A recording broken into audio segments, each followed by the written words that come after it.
everybody this morning. Thank you for joining us. We just thought it'd be a good opportunity to explain a little bit about the Kickstart scheme. Many of you probably heard about it. You probably understand a little bit about what it's trying to do, but we just thought we'd take you through some of the headlines and some of the ways that we can help you access the scheme. So if I ask Sharon to kick on to the next slide. Perfect. So this has been in all the headlines. The Kickstart scheme is a UK government initiative to help younger people who perhaps traditionally would find it harder to access the workplace, to find a way into work, or at least a step in the right direction for them. The headline terms are that it's a 2 billion UK fund. It is fully funded at 100% for employers who are participating. It's extensively for young people aged between 16 to 24. At the moment, there is a slight hiccup around the 16 to 18 age category. They're sorting that out at the moment, but it's to do with the next point, which is that these young people need to be claiming universal credit. So only people who are aged between 16 and 24 who are claiming universal credit can actually be eligible to put themselves forward for the work placement. Now, these work placements are for 6 months, and they start from now in November and will run through in three sequential placements. So essentially, we've got from November till May through till November, and then November through to June, or May, end of May, June 2022. And these placements are for 25 hours a week. That's the minimum amount of work that these placements can do. However, if you as employers wanted to keep them on for more hours a week and pay them to do that, that is at your discretion. But this scheme will cover the payments for 25 hours a week. If you go on to the next slide, Sharon, for me. So in a nutshell, the government will pay employers 100% of the age relevant national minimum wage. The government will cover their national insurance contributions and their pension contributions. And that's for each placement for 25 hours a week as a minimum for 6 months at a time. Okay, Sharon, do you want to, there we go. The government placed a requirement on employers to take a minimum of 30 placements at a time. Now, given that the vast majority, or I think it's 98% of Welsh businesses are in the SME category, the chances of a number of Welsh companies taking 30 placements at a time was a bit of a tall order. So the government created the opportunity for a third party, what's known as a gateway provider, to gather the 1s, 2s, 3s, 4 placements from different employers and batch them into 30 at a time. And that gateway provider is your, as it sounds, your gateway to enable you, should you want to access the scheme, to work with a third party to get 1 or 2 placements done at a time. And the Chamber is going to act, or will act, as the gateway provider for companies across South West and Mid Wales that would like us to batch them for them. If you do want to do one of these roles, again, you can take up to, I mean, you can have 30 if you wanted, but if you wanted to do 1 or 2 at a time, you just need to make sure that the role complies with a couple of basic criteria, and the government are really clear on this. It must be a new role. It mustn't be a replacement for a redundancy. It must not fill an existing vacancy. So if any of those things come up on your application form, then it's likely that the placement will not be funded by the government. And the other thing that we need to be aware of is that it has to use the Department of Work and Pension applicants. So these are people in receipt of universal credit. And I've had a number of companies say to me, look, I know this great kid that I would really, or this great person that I would like to employ. You need to make sure, if that is the case, that they are registered on the universal credit to enable you to then put them forward for interview for your particular position. So it's important that we understand that there is a requirement for them to have actually got onto universal credit. Thanks, Sharon. So If you've got a job that you would like to put forward, the government will pay the national minimum wage for 25 hours a week for 6 months. They will pay the national insurance, they will pay the pension, and they will also pay an additional grant of £1,500 for each placement. And this is to help that young person become work ready. And your job as the employer is to put in place what you feel would be needed to help that young person become work ready. Now, it might be that you need to get them PPE equipment. It might be that they need some IT equipment, or it might be that they need a uniform. And that's all eligible under this particular grant funding. But also, you need to make sure that they've got the basics of work ready, given that for the first time, for some of these young people, it might be the first time they've actually ever been in an employed situation. So even things like that maybe you or I would take for granted is how to dress, timekeeping, attendance, teamwork, communication, even things like understanding how to communicate, and things like CV writing or interview preparation or how to write a covering letter. All of those are things that we'd expect that £1,500 to be put towards, so that at the end of those 6 months, that young person is in a much better state to access the workplace than they would be at the start of the 6 months.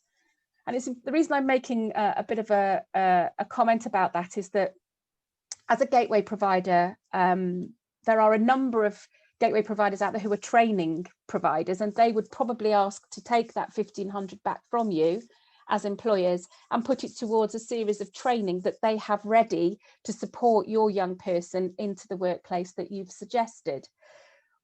As a chamber, we've made the decision not to do that. We have a number of partners that we will work with, but that we intend to pass the full £1,500 on to you.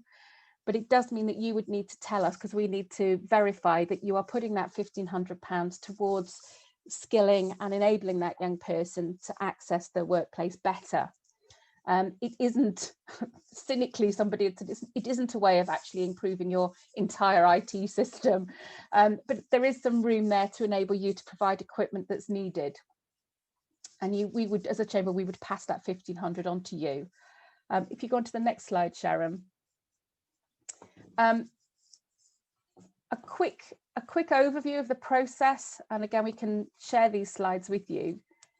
But just to sort of take your whistle-stop tour through. So you identify a role, you pull together the job outline and what you're looking for, and we have an application form for you to use that will help you do that. You send this application to the chamber. We then batch the applications that we receive into 30, and we can then send them off to the DWP, the Department of Work and Pensions. They then assess these individual roles that we've batched together. If they are happy with them, they will then work with us to post your role into their portal. If they're not happy with them, they will come back to us and we will work with you to try and get that role into a position where it can go forward.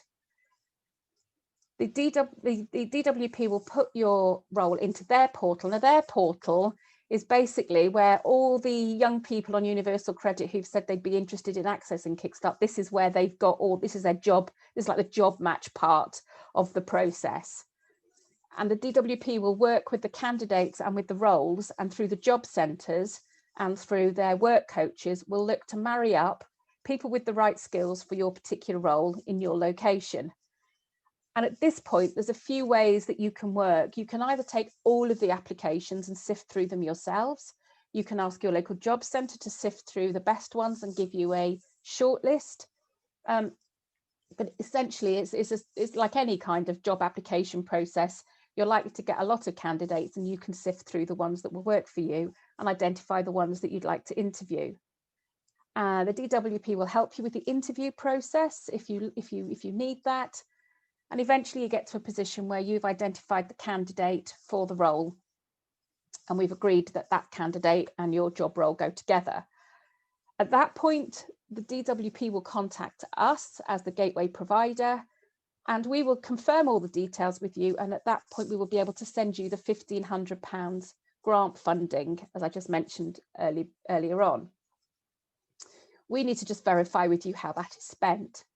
And there you go, you're off, you've got your candidate, you know what role they're doing, you're able to provide some training or get some equipment in place for them. And we've got some ways we can help you with that.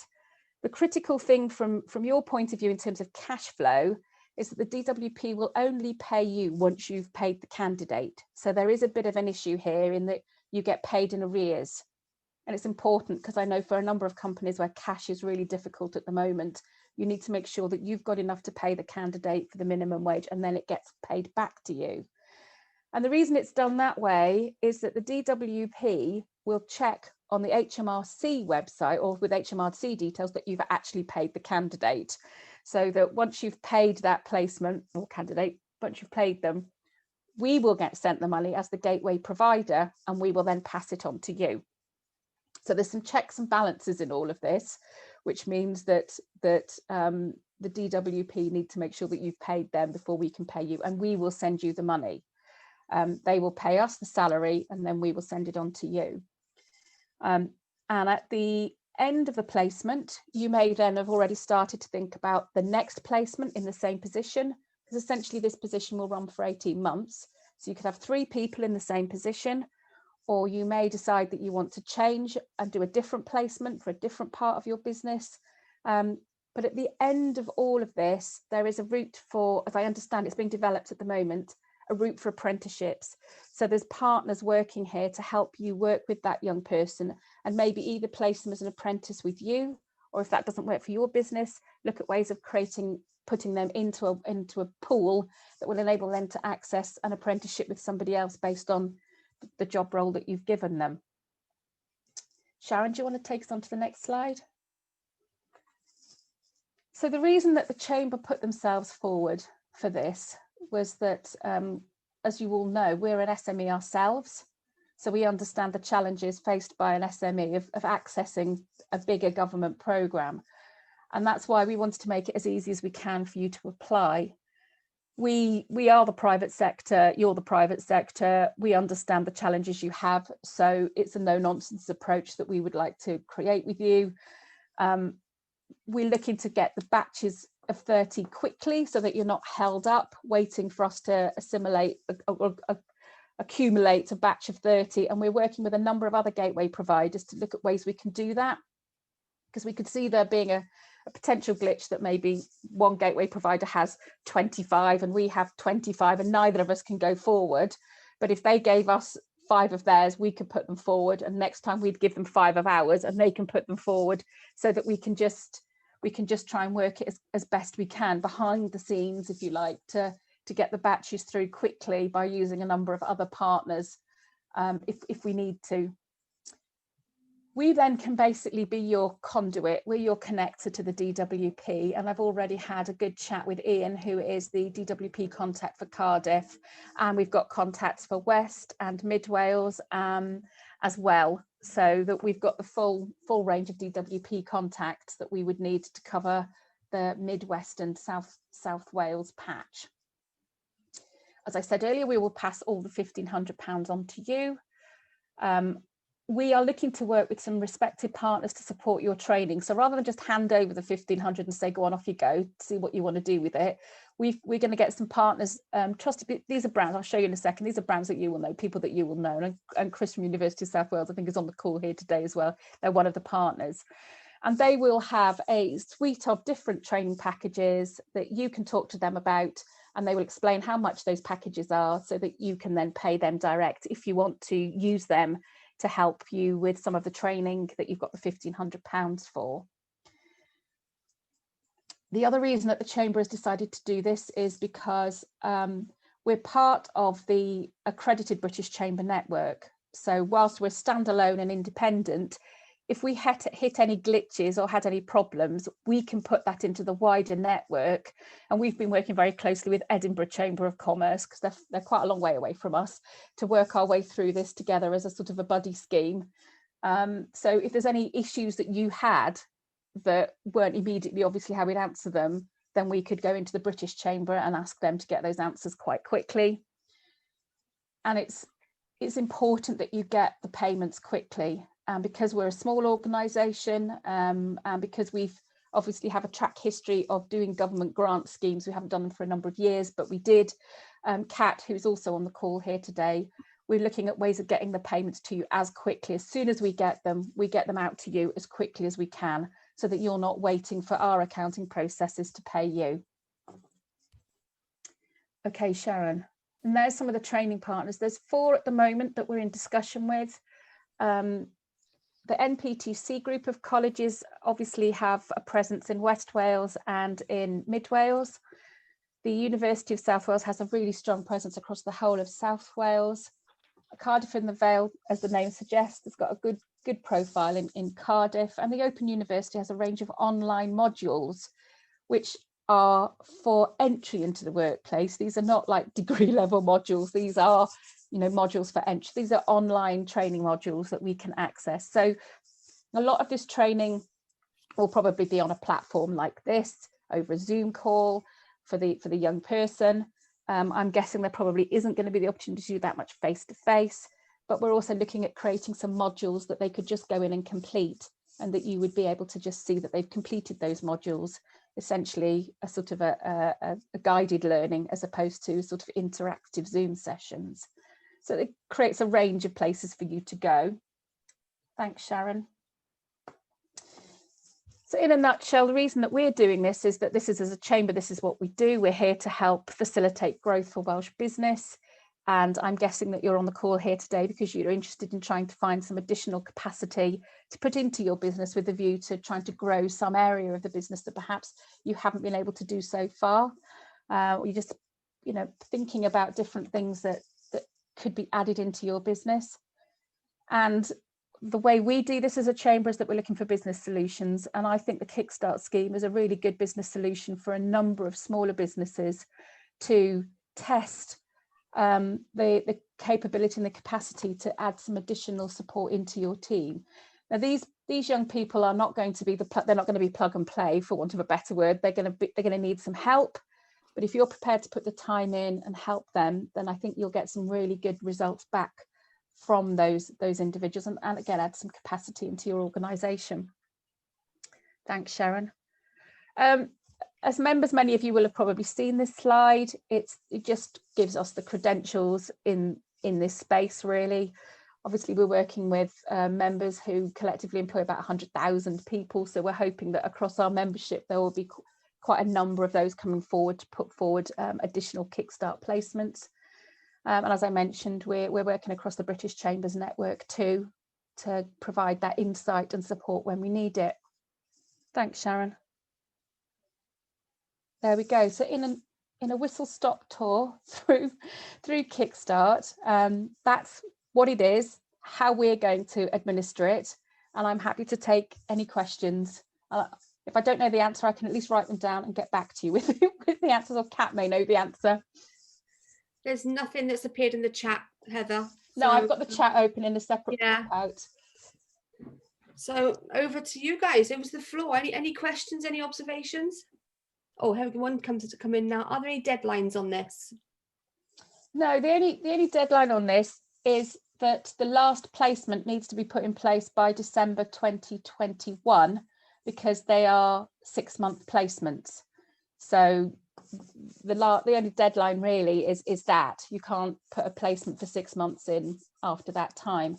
Other than that, you can contact us at any time throughout this next 12 months really to get those placements in place. And what we will do is batch up your job offer with everybody else's. There aren't deadlines. There are some time delays in this, a little bit of time delays, which is probably worth noting. The first time delay is if we are struggling to get a batch of 30, and as I said, we'll work with others to try and get those batched as quickly as we can.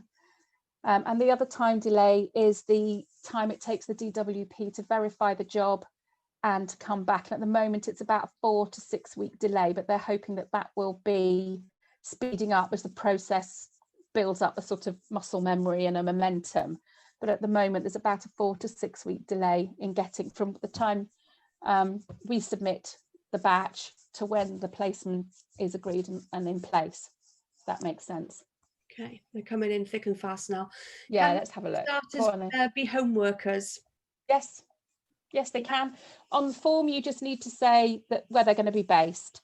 And if they're going to be based in your offices or in your workshops, that's fine. If they're going to be home based, you just need to say that. But obviously, we just need to make sure that they've got the equipment they need if they're home based, which is obviously what the £1,500 would help towards. Yeah, brilliant.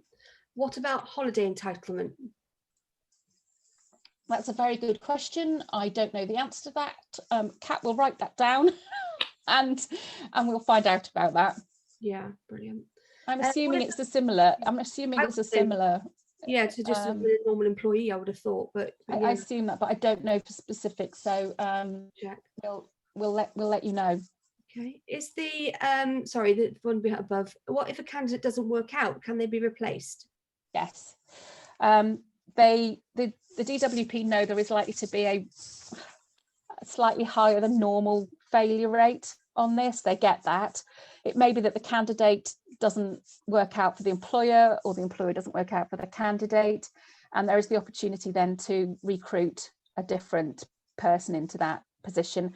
Of course, that person does need to have a 6-month placement. So if you've had somebody in place for 2 months, you can't just offer them the remaining 4 months. But as you've been fully paid for that position, you shouldn't be out of pocket. Okay. Is the training time taken from the 25 hours a week? Yes, as far as I know. Okay. Can they be required to work on weekends? If the job requires it, I would have thought that's something you need to state in the job offer, because obviously if, as and when we get hospitality up and running, there may well be people who are looking to work through weekends. So yes, those posts can work through weekends. Okay. We need them to be DBS checked in advance. Who would do this, please? That I believe would probably be down to the employer, but I can double check that, because and again, if you needed them to be if you needed them to be the enhanced disclosure, then it would probably, we would pick that up with. One of the things I haven't mentioned is that the DWP, along with the job centres, are going to be providing work coaches. So it's not just left to the employer and the job placement. There will be a work coach in there supporting that candidate and the employer as well. So that's the sort of question that I would imagine that the work coaches would be able to help with. If there's a cost involved to that, I think from memory there may be a cost involved, then that would come out of the 1,500. But that would be something that you would work then with the job coach and with the DWP to make sure it's got right before that person enters your workplace. Okay. Which other chambers across the UK are involved? And I can share it with colleagues across the UK then. There are quite a number. I don't know exactly how many, but the vast majority of chambers, from what I can gather, have put themselves into this space. There is a way of checking this, which is on the government website, and we can share the link, because we are one of a gateway provider in South Wales. There are others, there are other chambers across, and there's hundreds of people putting themselves forward for gateway providers, but they're on the gov.uk website, and we can share that.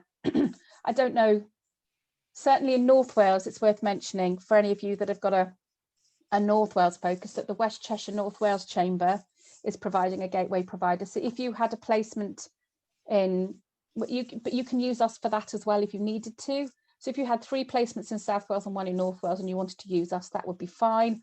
If you had just placements in North Wales, it's probably better to use the North Wales Chamber. But we'll provide you with the web link so you can see where they all are, who they all are. Okay. How much documentation will be required from us along the way? I don't know the answer to that at the moment. It's a question that we're asking DWP. I think it's fairly light touch. The idea is that it's fairly light touch. The application form is quite robust, but they're not questions that you wouldn't know how to answer. You know, how many employees have you got, and that type of thing. I think most of the system is geared around making sure that you pay the candidate and it appears on HMRC, and that's the trigger for the payment. So I think a lot of the paperwork is built into the system. So I'm hoping there's not too much paperwork, because otherwise it would put people off. Yeah, absolutely. Can I talk through the transport, please? Bethan, do you want to ask your question? Yes, please. It was too long to put in the chat. Hi, I work for John Pye Auctions, and I can see that we would probably be able to take several people on this scheme. But Fantastic. what we found in the past, and especially with this age group, is because we're not where the site is, it's not on a public transport scheme. We've had trouble getting people who haven't had the facility to get lifts, etc., to site. And I was wondering if there could be any help to solve that issue, because obviously I think it would be an issue, especially for the 16 to 18-year-olds. Yes. The answer is that is the sort of thing that the £1,500 is there to support with as well.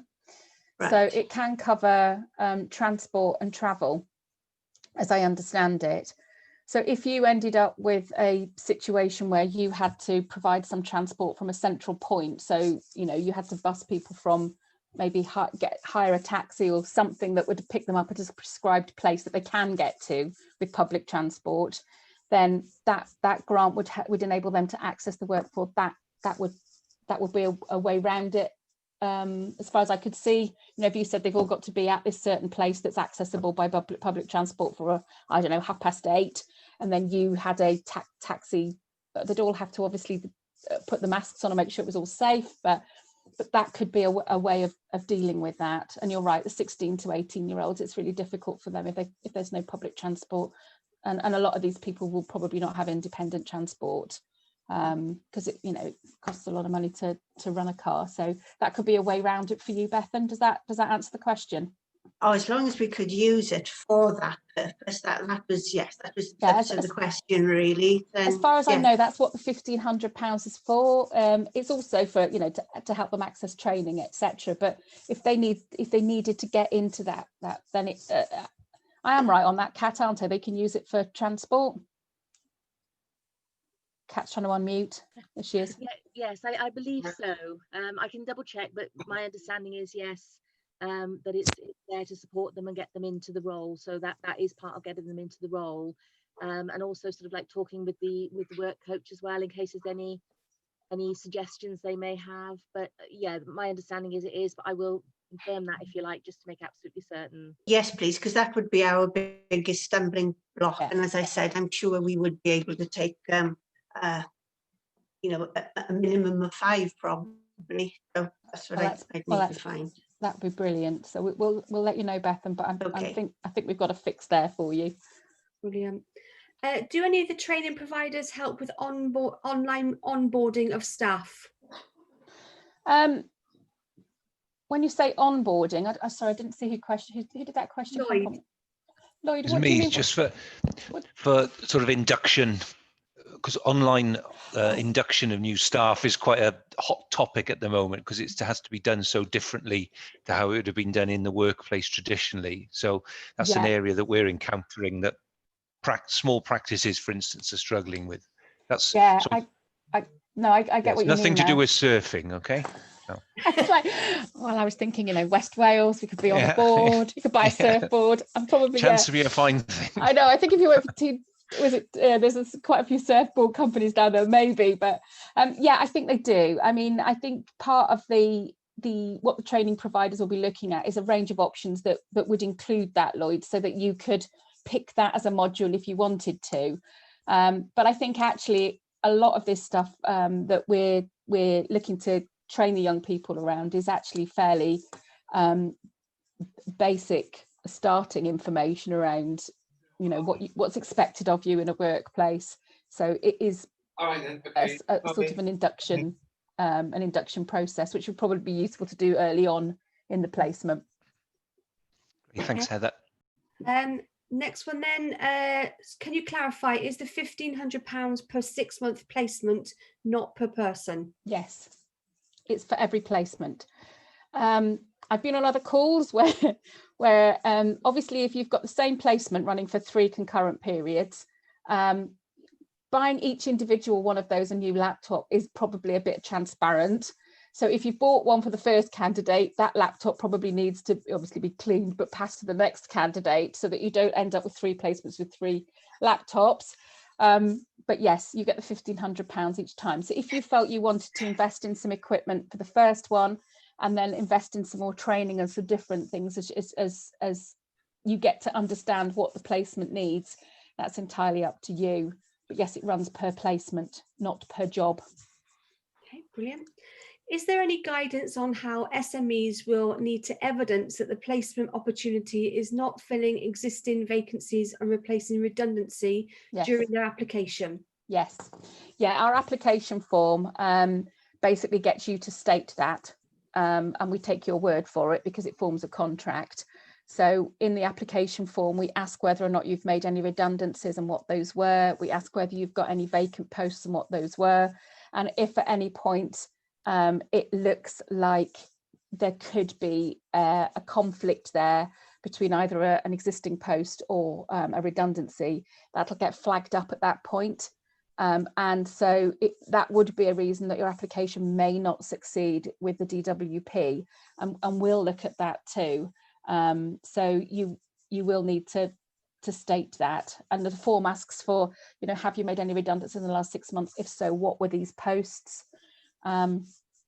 So, we rely on you telling us the correct information, but obviously that does form a contract.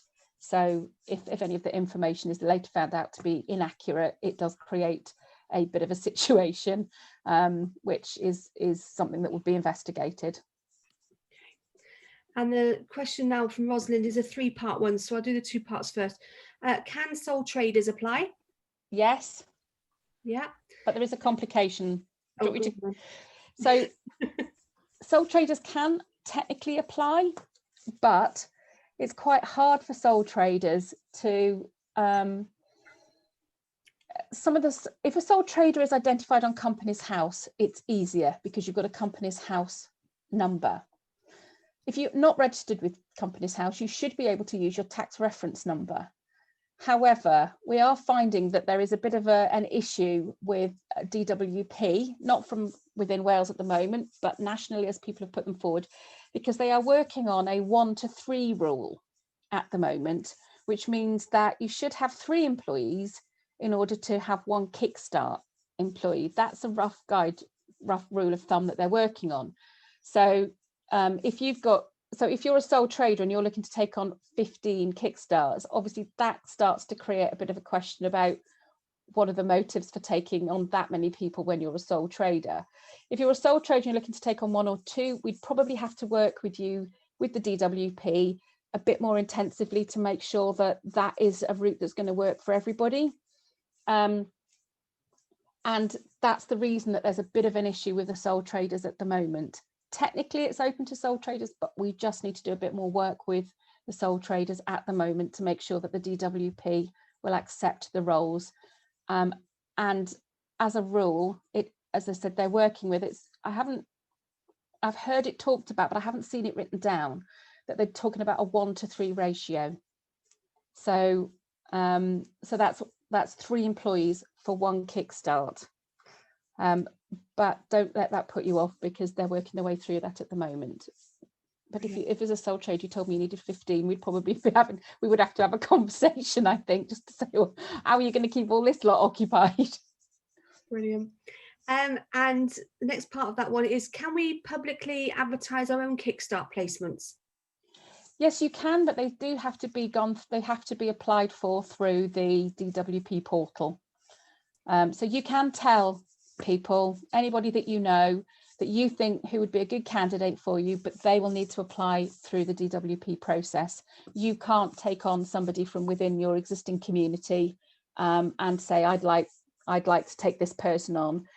You may end up taking that person on after they've gone through the DWP process. That can happen, but they would need to be on universal credit and they would need to be registered on the DWP portal. But if you wanted to tell them that there is a job that they need to look at in your place of work, that's absolutely fine.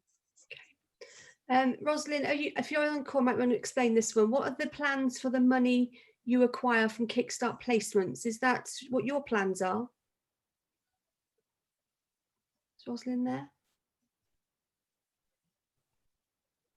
No? Yeah, Hello, she's can you hear coming. me? Yeah, yeah. There Can we you hear are. me? Yes, got you. Okay, Yeah. fine.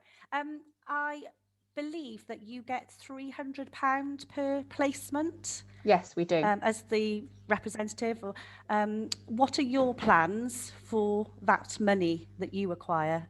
We're a not-for-profit organisation as a chamber, and that will go into chamber funds. We will keep that money and keep it and put it into the chamber income streams. Okay, thank you. I think we've kind of answered this, but just to clarify, can we keep the person and offer them a full-time contract at the end of the 6 months? Yes, you can. Yeah. Yes, you can. You can keep them on if they're brilliant and you want to keep them on. Then you obviously continue to pay them at whatever salary is agreed and whatever hours is agreed. And also, if you wanted to take them on for more than 25 hours a week, then you can pay the additional amount of money to them as well. If you wanted to, if you discovered that they were brilliant and you actually wanted them full time, then you could pay the additional amount of money during that placement as well. Fantastic. Okay, that's the end of the questions on here then. So what's the process going forward now, Heather, so everybody knows? So the process now basically is that all you have to do is email us at info@southwaleschamber.co.uk, or you can, you know, that is, it's on the slideshow, info@southwaleschamber.co.uk. We will then send you an application form. You then start to put the details together and send it back to us. And Kat and I work our way through those with the DWP to get them batched into the 30, and then we send them off to be verified. And I said that's where there's a sort of 4 to 6 weeks delay. At the moment, it's unlikely that you will get a placement much this side of Christmas. We probably can get a couple. We've already got a batch of, I think, about 40 pretty much almost ready to go. So you just send us the form back along with the details, and we then send it off to DWP. They get back in touch with us and we get back in touch with you. Brilliant. And one question's just popped in. What happens if they leave before the end of the placement? If they leave but by mutual agreement, then we will let the DWP know. But we do accept that there could be a reasonable failure rate on this. And as at that point, you would have to apply for another placement to run the 6 months. So if they decide they want to leave, or if you decide that they're just not right for you with good reasons, then you can part ways. And can we apply at a later date? Yes, you can apply at any time for this up to December of next year. As I said, the reasons for that is that it's a 6-month placement, so you have to give a clear window for a 6-month placement. But you can apply at any time in the next 12 months for your placements. If you want to get 3 running concurrently, then obviously you need to get the first one in place pretty quickly. Okay. And one last one, Bethan's asking about, do you want to ask it, Bethan, about the Resilience Fund? Yes, please. I'm doing some work on the Resilience Fund now, and we're expecting the application form to be available sometime today, actually. Yeah. 3 o'clock. 3 o'clock.